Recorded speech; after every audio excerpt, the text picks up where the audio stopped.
एक समय की बात है। एक बहुत समृद्ध राज्य हुआ करता था। उस राज्य के राजा को 5 पुत्र थे। पांचों राजकुमार विद्वता के साथ साथ सारे शस्त्र एवं कलाओं में निपुण थे और राजकुमारों में आपस में बहुत ही स्नेह था। हर कोई एक दूसरे की खुशी के लिए लड़ने को भी तैयार रहते थे। वो हमेशा एक दूसरे की खुशी का ख्याल रखते थे। ये देखकर राजा और राज्य की प्रजा भी बहुत खुश थी। एक दिन ज्येष्ठ राजकुमार एल्बर्ट अपने कुछ सिपाहियों के साथ जंगल में सैर करने के लिए निकल पड़ा। पूरा दिन बीत गया लेकिन एल्बर्ट वापस नहीं आया। राजा रानी इस बात को लेकर चिंतित थे। अगले दिन एल्बर्ट के साथ गए सिपाही डर के मारे राजमहल वापस आए और राजा से, महाराज की जय हो। महाराज, जंगल में सैर करते वक्त राजकुमार बहुत आगे निकल गए। हमने उन्हें ढूंढने की हर वो कोशिश की लेकिन हम उन्हें ढूंढ नहीं पाए महाराज। सिपाहियों की बात सुनकर राजा चिंतित हो गए। उन्हें कुछ सूझ नहीं रहा था। तभी राजा का दूसरा बेटा कैस्पियन आगे आया और राजा से, पिताजी, आप चिंता मत कीजिए, मैं अपने बड़े भाइयों को खोजकर जरूर लाऊंगा। मुझे आज्ञा दीजिए पिताजी। अपने पिताजी की आज्ञा लेकर कैस्पियन जंगल की ओर निकल पड़ा। 3-4 दिन बीत गए लेकिन कैस्पियन वापस नहीं आया। इसीलिए तीसरा राजकुमार जॉर्ज भी उन्हें ढूंढने गया लेकिन वो भी वापस नहीं आया।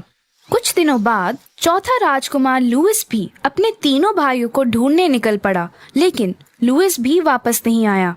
पूरे राज्य में राजा सहित सारे लोग चिंतित थे। तभी सबसे छोटा राजकुमार आर्थर अपने पिताजी के पास गया और अपने भाइयों को ढूंढने के लिए राजा से विनती की। लेकिन चारों राजकुमारों का कोई पता न लगने के कारण राजा अब अपने 5वें पुत्र को भेजने के लिए राजी नहीं थे। लेकिन आर्थर ने अपने पिता को समझाकर उनसे अनुमति ली और घोड़े पर सवार होकर आर्थर जंगल में पूर्व की ओर निकल पड़ा। 5 दिन का सफर तय करने के बाद आर्थर आखिर में एक घने जंगल में दाखिल हुआ। आर्थर आगे जा ही रहा था तभी उसे 2 लोमड़ियां रोती हुई दिखाई दी। आर्थर पशु पक्षियों की भाषा जानता था। आर्थर उनके पास गया। क्या हुआ? आखिर तुम लोग रो क्यों रहे हो? यहाँ से थोड़ी दूरी पर एक गुफा है। वहाँ एक गेंडा रहता है। वो हमेशा हमारे बच्चों को पैरों से कुचलकर मार देता है। आज तक उसने हमारे एक भी बच्चे को जीने नहीं दिया। अच्छा, तो ये बात है। आज से तुम्हें डरने की कोई जरूरत नहीं। तुम मुझे उसकी गुफा तक ले चलो, मैं उसे अभी देखता हूँ। गेंडा अपनी गुफा में आराम से सो रहा था। सोते हुए गेंडे पर प्रहार करना आर्थर को अच्छा नहीं लगा। आर्थर बाहर आकर एक पेड़ पर चढ़ गया।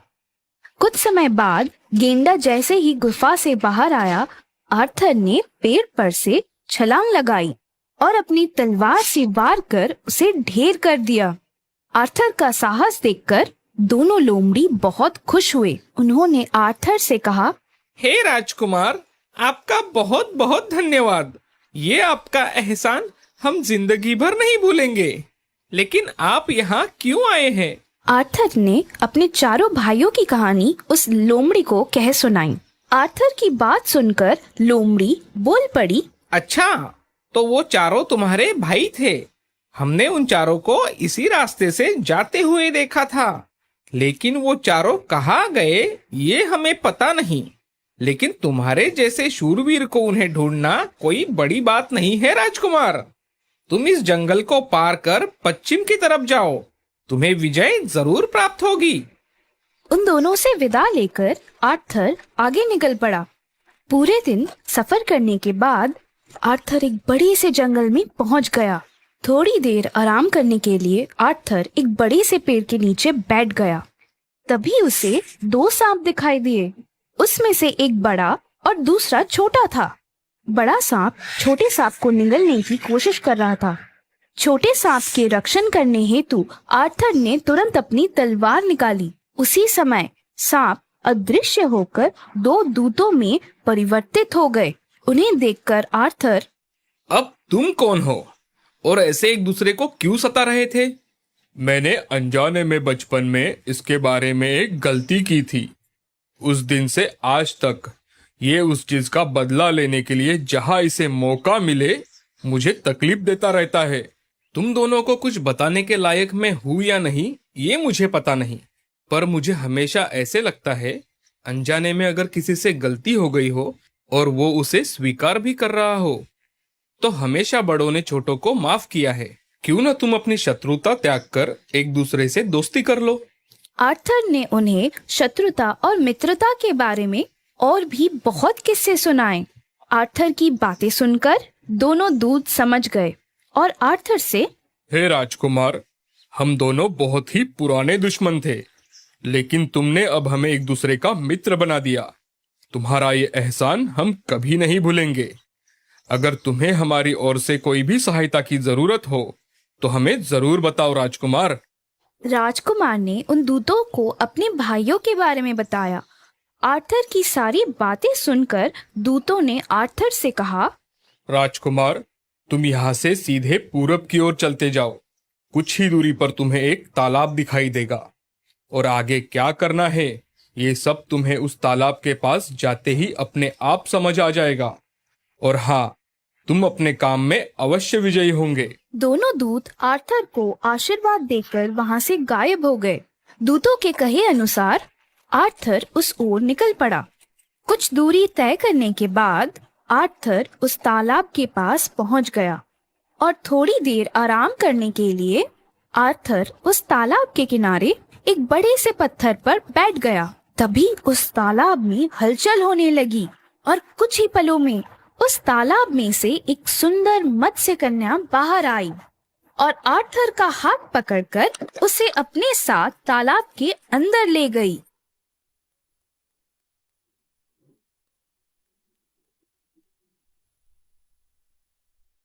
बहुत समय पहले की बात है। एक राज्य में एक महान शक्तिशाली राजा रिचर्ड शासन करता था। राजा रिचर्ड बहुत ही क्रोधी एवं घमंडी थे। राजा रिचर्ड की एक बेटी थी जिसका नाम एलिजाबेथ था। उसको अपनी बेटी एलिजाबेथ पर बहुत गर्व था, जिसके ऊपर एक शाही परिवार में जन्मे लोगों की तरह एक जन्म चिन्ह था। एलिजाबेथ दिखने में बहुत ही सुंदर और नेक दिल थी। वो हमेशा दूसरों की मदद करती थी।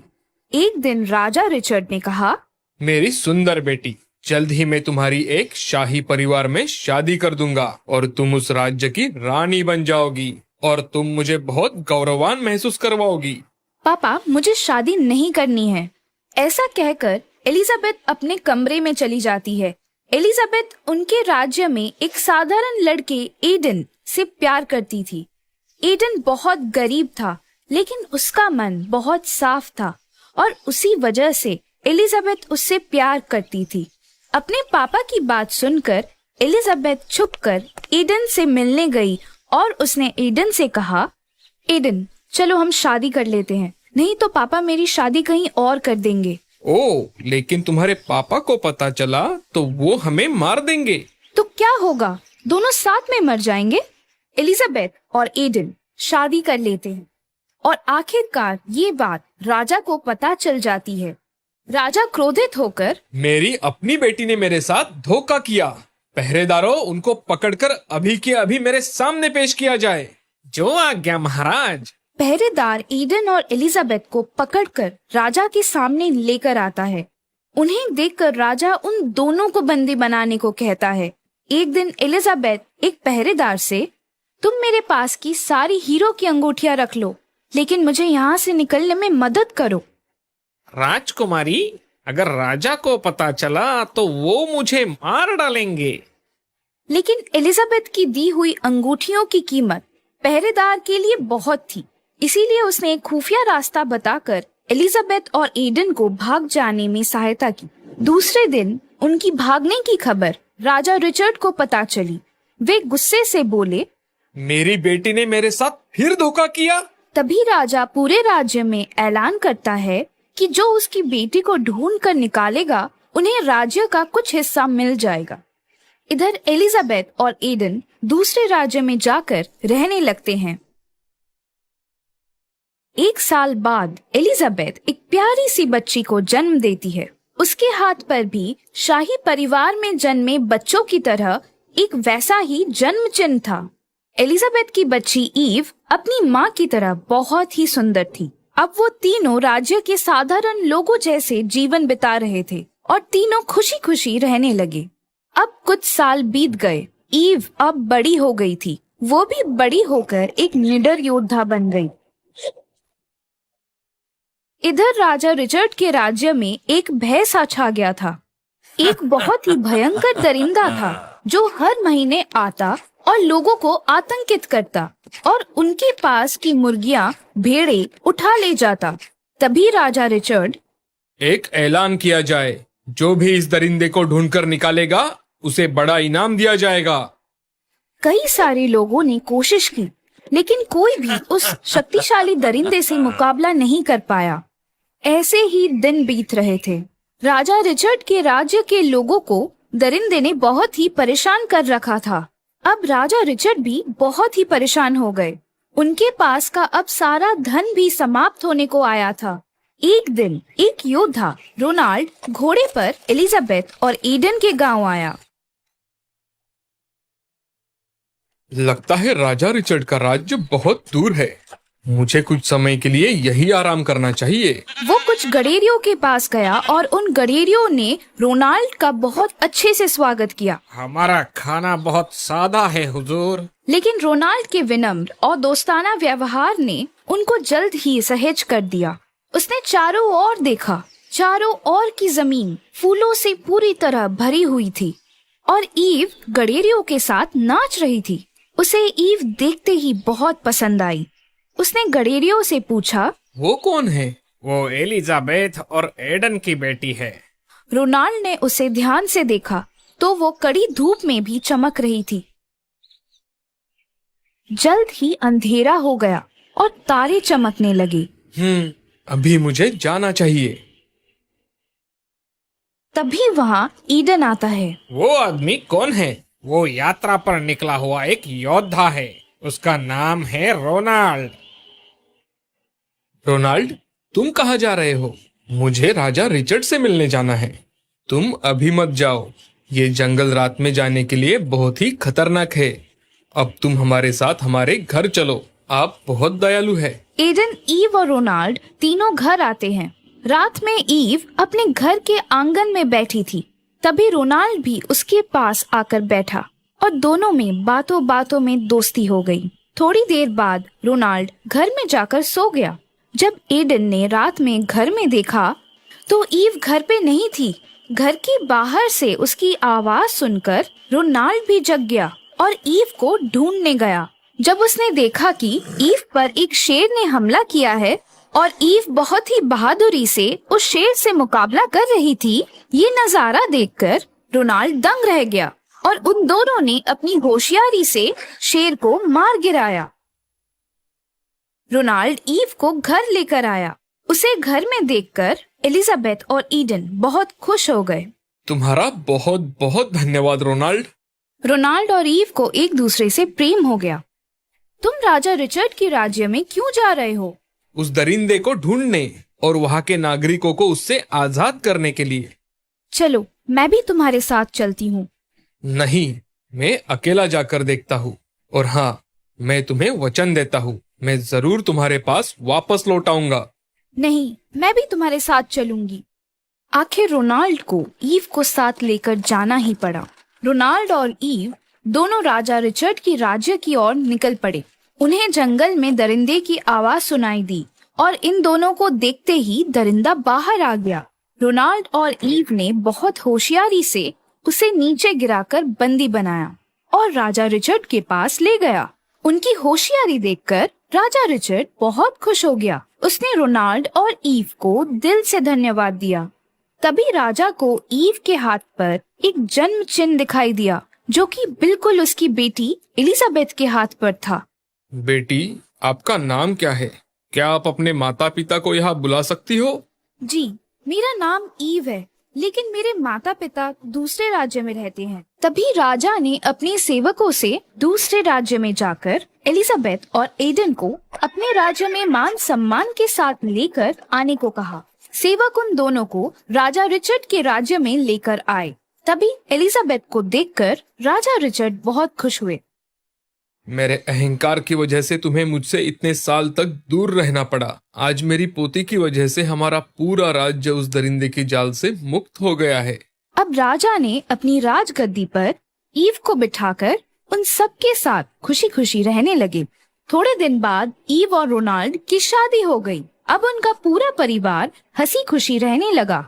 ईव और रोनाल्ड की होशियारी की वजह से उन्होंने राजा रिचर्ड के शासन में बहुत बदलाव किए और लोग भी उन बदलावों को देखकर बहुत खुश हो गए।